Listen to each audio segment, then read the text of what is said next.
Party बन सकती है, लेकिन कांटे की टक्कर देखने को मिल सकती है। कर्नाटक चुनाव पे टारगेट महापोल का आंकड़ा यह कह रहा है कि कांग्रेस को सबसे ज्यादा सीटें मिल सकती हैं। इस समय की बड़ी ब्रेकिंग स्टोरी है, 132 सीटें, लेकिन बीजेपी उससे ठीक पीछे 96 सीटों के साथ, 95 सीटों के साथ दूसरे नंबर पर जेडीएस का आंकड़ा 24 सीटों का हो सकता है।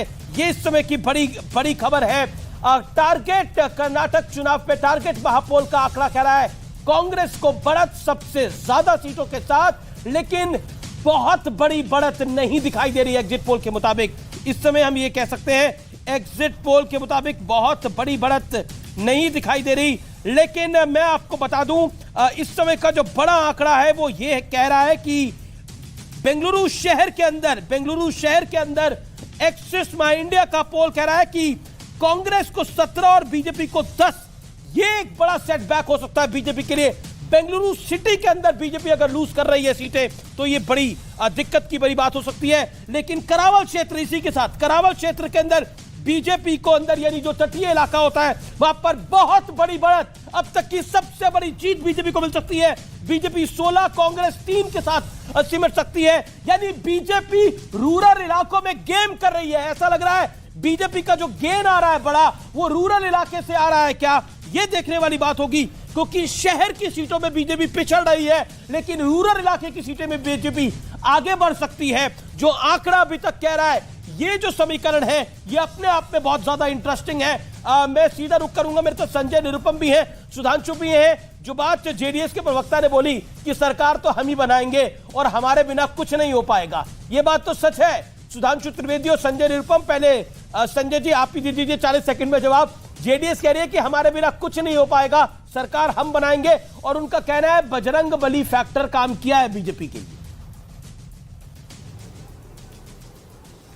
ठीक है, वो दावा कर सकते हैं। अभी एग्जिट पोल आ रहे हैं, अगर 13 तारीख को जब नतीजे आएंगे तो मुझे नहीं लगता कि जेडीएस बहुत ज्यादा कर्नाटक के मतदाताओं की पसंद के तहत था। हाँ, जेडीएस का एक अपना वोट बैंक है, वो काफी धीरे धीरे डिप्लीट हो रहा है, नीचे जा रहा है, और इस बार वोटिंग परसेंटेज काफी नीचे जाएगा और उस हिसाब से उनकी सीटों की संख्या भी घट सकती है। हाँ, जेडीएस इस उम्मीद में हमेशा रहेगी कि एक हंग किस्म की असेंबली हो और उसमें बगैर उनके कोई सरकार न बनाए। लेकिन कर्नाटक के मतदाता बहुत पढ़े लिखे हैं, जागरूक हैं, और इस बार भारतीय जनता पार्टी का जो पूरा कम्युनल कैंपेन था, उस कैंपेन को उन्होंने स्वीकार नहीं किया, उसको रिजेक्ट किया है।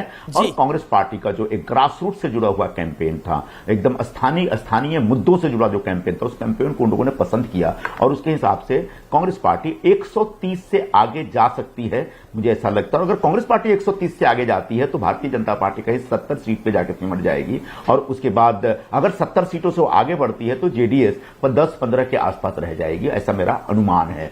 तो इस हिसाब से जेडीएस का जो एक ख्वाब है, जिसको कहते हैं एक शेख चिल्ली का ख्वाब, वो ख्वाब पूरा नहीं होने वाला है। इस बार कांग्रेस पार्टी पूर्ण बहुमत से एक सरकार बनाएगी, क्योंकि हमने जो वादे किए हैं, जेडीएस से अगर समर्थन लेने की जरूरत पड़ी तो कांग्रेस लेगी कि नहीं लेगी? मुझे नहीं लगता इसकी जरूरत पड़ेगी, मुझे नहीं लगता इसकी जरूरत पड़ेगी। और इस बारे में आगे का जो फैसला होगा कांग्रेस के अध्यक्ष तय करेंगे और वहां की राज्य की इकाई तय करेगी, इस बारे में कुछ नहीं कह सकता।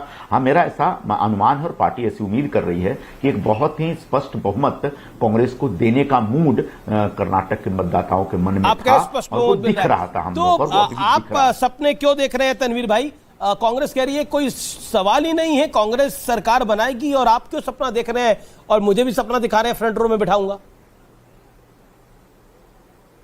मैं तो संजय निरुपम जी का बड़ा आदर करता हूं। वो जब पहले एक तेज तरार प्रवक्ता थे, हमने उनसे कैसे बात करना है उनसे सीखा है, तो मैं उनकी बड़ी इज्जत करता हूं। बट संजय साहब, आप जानते हैं कि politics is the game of possibilities, और मैं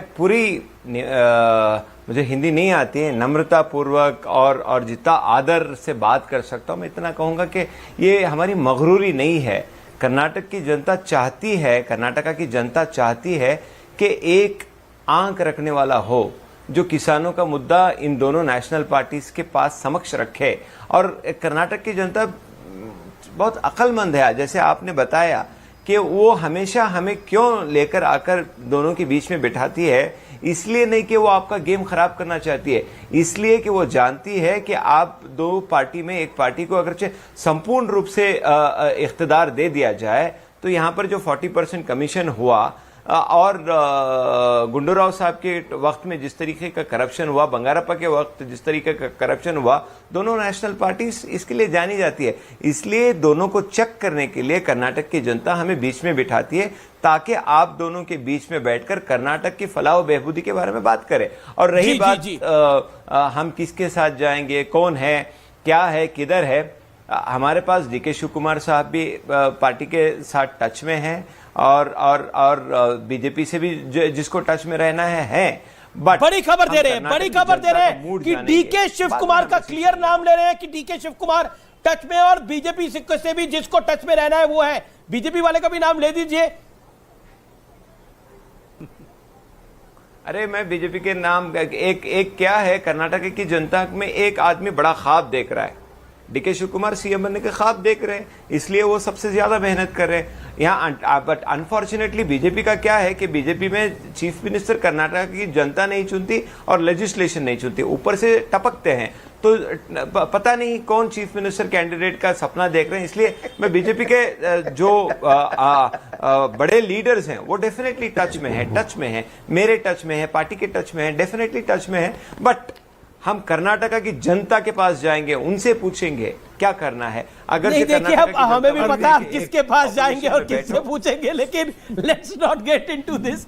अशोक जी वेट कर रहे हैं कि उनको बोलने का मौका मिले तो वो बताएं कि किससे पूछा जाएगा, किससे टच करा जाएगा। लेकिन सुधांशु त्रिवेदी वांटेड टू, आप जरूर कमेंट करना चाहेंगे। सुधांशु जी देखिए, खेल तो खुला है और आप उत्तर प्रदेश से आते हैं, वो कहते हैं खुला खेल फर्रुखाबादी, लेकिन कर्नाटक के अंदर हो सकता है कोई और स्लैंग चलता हो।